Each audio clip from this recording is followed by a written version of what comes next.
오늘 시간에는 이단을 경계하라는 제목으로 하나님 말씀 증거하도록 하겠습니다. 제가 한국에서 부목사로 사역을 했을 때의 일입니다. 교회에 어느 여자 집사님 한 분이 새 가족으로 오시게 되셨습니다. 그리고 제가 그 집으로 신방을 가게 되었습니다. 그때는 새가족 신방도 집으로 가서 했던 때였습니다. 말씀을 나눠보니까 사람도 참 괜찮으셨습니다. 또 아파트에 살고 계셨는데 경제적으로도 넉넉하게 살고 계시는 것 같았습니다. 또 여러 교회에서 신앙생활을 오랫동안 하셨던 분이셨습니다. 근데 말씀을 나눠보니까 이제 교회를 다니시면서 다니는 교회마다 영적인 만족이 잘 안 되셨다고 이렇게 말씀을 하셨습니다. 교회 예배도 드리고 성경 공부도 하고 모임도 참석을 하는데 뭔가 갈급함이 있는데 그 갈급함이 잘 채워지지 않는다라고 그렇게 말씀을 하셨습니다. 이제 결국에는 제가 섬겼던 교회에서도 이제 교회 안에 있는 여러 가지 성경 공부나 모임 등에 만족을 못 하시고 어느 때부터 이제 외부에 있는 여러 모임에 참석을 이제 하시게 되셨습니다. 근데 그랬던 집회나 모임에 참석하셨다가 오셔서 이제 하시는 말씀들이 조금 이상했습니다. 예를 들면 어느 집회에 갔는데 목사님이 설교를 하시면서 성도님들에게 입을 벌려라 이렇게 말씀을 하시고는 말씀을 받아 먹으라 이렇게 목사님이 선포하시면 아멘 아멘 하면서 이렇게 입을 벌리고 그렇게 이제 말을 이제 하라는 겁니다. 가만히 들어보니까 좀 이상했습니다. 좀 신비주의 같기도 하고 특별한 체험 등을 강조를 많이 하는 것 같았습니다. 그래서 제가 고민을 했습니다. 가시면 안 될 것 같다고, 좀 이상한 것 같다고. 그런데 결국 이 집사님이 이단에 빠지게 되었습니다. 저도 나중에 좀 이상해서 인터넷을 검색을 해보니까 예수왕권 선교회라고 하는 이단이었습니다. 솔직히 저는 그런 이단이 있는지도 잘 몰랐었는데 이미 인터넷 상에서 이제 문제가 되고 있었던 새롭게 등장을 했던 이단이었습니다. 제가 그 집사님에게 이단이다 그리고 가시면 안 된다라고까지 말씀을 드렸는데도 결국에는 집사님께서 교회를 떠나서 그 이단으로 가시는 것을 보고 제가 참 많은 충격을 받게 되었습니다. 제가 남가주에 있었던 예전 교회에서 사역했을 때의 일입니다. 우리 교회에서 제자반 하기 전 단계로 양육반이 있지요. 그 교회에서는 양육반을 새 일꾼반이라고 합니다. 새 일꾼반을 목사님들이 가르치지 아니하시고 평신도 리더들이 가르쳤습니다. 그런데 어떤 권사님이 인도하는 그 새 일꾼반을 마치신 분들이 이제 교육자들에게 문의를 해오기 시작을 했습니다. 권사님이 가르치시는 내용이 좀 이상하다. 구원받는 데 있어서 예수님을 믿음으로만 구원을 받는 것이 아니고 여러 가지 사람들의 행위를 통해서 구원을 받는다라고 가르치고 계신다. 종말론을 말씀을 하시는데 우리가 평상시에 알고 있는 것과 조금 다른 내용에 대해서 말씀을 하신다. 목사님들이 좀 확인을 해주셨으면 좋겠다. 그래서 결국에는 목사님들이 여러 가지 이제 통로를 통해서 알아보게 되었고 그 권사님이 가르치시는 교리가 좀 이상하다는 것을 발견을 했습니다. 그리고 그 권사님을 만나서 말씀을 드렸습니다. 근데 그 권사님이 인정을 안 하시는 거예요. 그래서 결국에는 저희들이 제지를 했고 그 권사님은 교회를 떠나시게 됐습니다.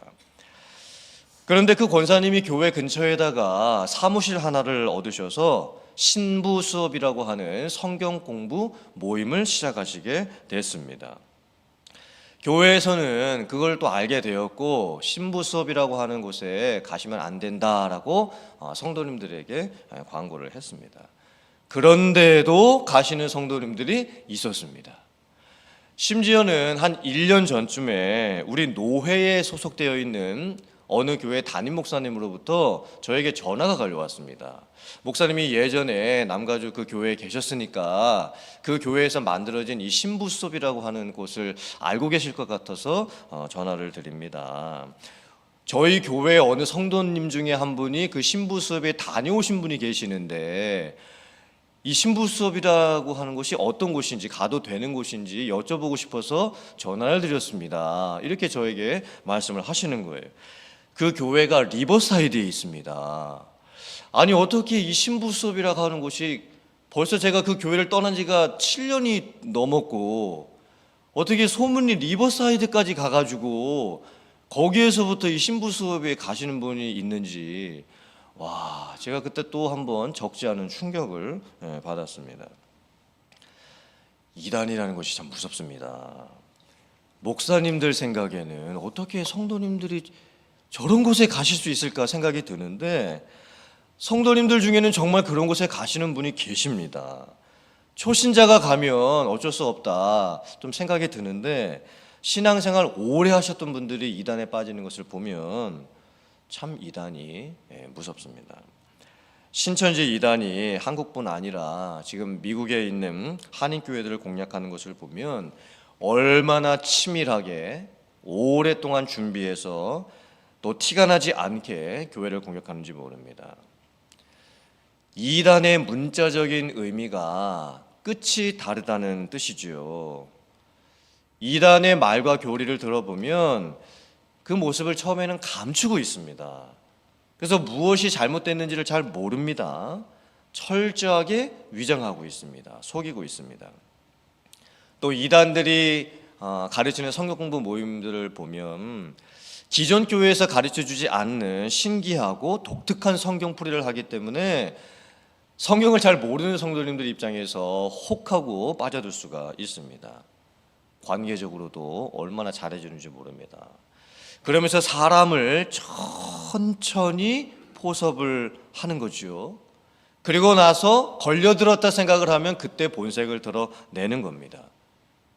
이미 포섭이 된 상태이기 때문에 거기에서부터는, 이제 그 단계에서부터는 빠져나오기가 상당히 어렵습니다. 오늘 디도서 말씀을 봐도 이단에 대한 말씀을 하고 있지요. 디도가 살고 있었던 당시에는 헬라 철학과 관련된 사상적인 이단들이 참 많았습니다. 그 중에 가장 유행하고 있었던 이단은 영지주의라고 하는 이단이었습니다. 영지주의는 플라톤 헬라 철학 사상에 영향을 받은 이단입니다. 당시 플라톤주의는 영은 깨끗한 것이고 육은 더러운 것이다 라고 하는 영육 이원론 사상을 가지고 있었습니다. 사람의 영혼은 깨끗하고 순수하고 중요한 것이고 사람의 육체는 거짓되고 타락했고 깨끗하지 않다라고 하는 주장이었습니다. 그래서 플라톤주의나 영지주의에 빠지면 이제 어떤 이 반응과 삶의 모습이 나타나게 되냐면 두 가지입니다. 첫째는 금욕주의지요. 사람의 육체가 거짓되었고 타락되었고 깨끗하지가 않으니 이 사람의 몸을 죽여야 된다는 거예요. 어떻게든 사람의 몸으로 할 수 있는 것을 다 금지해야 된다는 겁니다. 그리고 몸으로 죄를 짓지 않게끔 아주 강하게 통제를 해야 한다고 가르치게 되죠. 그래서 금욕주의에 빠지는 거예요. 몸으로 하는 모든 것들을 절제해야 하고 많은 것들을 하지 말아야 된다라고 이제 가르치게 됩니다. 그런데 영지주의나 플라톤주의 이 사상에 빠지면 또 다른 한편으로는 쾌락주의에 빠지게 됩니다. 즉 몸은 어쩔 수가 없다. 어차피 육체가 타락을 했으니 육체로 마음껏 즐기고 하고 싶은 대로 하면 되는 건 아니겠느냐. 육체를 가지고 아무리 절제를 해봐도 그 절제가 되지 않으니 그냥 육체를 가지고 편한 대로 즐기면서 살면 되지 않겠느냐라고 하면서 쾌락주의에 빠지게 되는 거예요. 디도가 복음을 전하고 목회를 했던 그 당시에도 이런 이단적인 사상들이 있었습니다. 아무리 복음을 전해도 또 심지어 교회를 다니고 있어도 삶의 변화가 잘 나타나지를 않죠. 또한 디도가 살고 있었던 그 시대에 율법주의 영향도 상당히 심각했습니다. 유대주의를 근본으로 한 이단 사상이죠. 전통을 강조하고 또 예법을 강조하고 어떤 지켜야 한다라고 하는 것들을 강조했던 그런 이단들이었습니다. 오늘 말씀을 보면 이단을 어떻게 분별하고 경계해야 하는가에 대한 말씀이 나옵니다. 그 첫 번째가 무엇이냐면 너는 이 여러 것에 대하여 굳세게 말하라는 것이었습니다. 이 여러 것이 무엇일까요? 지금까지 계속 디도서에서 말씀했던 내용들이죠. 복음이란 무엇이냐, 예수님은 누구시냐, 또 믿음이란 무엇인가, 중생이란 무엇인가, 죄의 씻음이란 무엇인가, 성령의 새롭게 하시면 무엇인가, 의롭다함을 받는 것은 무엇인가, 하나님의 자녀가 된다는 것은 무엇인가, 이 여러 가지에 대해서 진짜가 무엇인지에 대해서 성도님들에게 계속 가르치라는 말씀입니다. 진짜가 무엇인지를 굳세게 말하라. 계속해서 가르치고 말하고 훈련을 시켜라. 즉 가짜가 무엇인지를 분별하기 위해서는 진짜가 무엇인지를 더 확실하게 알 수 있어야 됩니다. 진짜를 알아야 가짜를 분별할 수가 있겠죠. 예전에 위조 지폐 감별을 할 때에 지금은 위조 지폐가 너무나 진짜처럼 만들어지기 때문에 사람의 눈과 또 이 선 터치만으로는 잘 분별해낼 수가 없습니다. 그래서 요즘은 위조 지폐 감별을 하기 위해서는 조그만 기계 같은 게 필요하죠. 그리고 컴퓨터 같은 것들이 필요합니다. 근데 예전에는 위조 지폐를 감별할 때 사람이 직접 눈으로 보고 손으로 만져보면서 했습니다. 직업도 있었죠. 위조 지폐 감별사.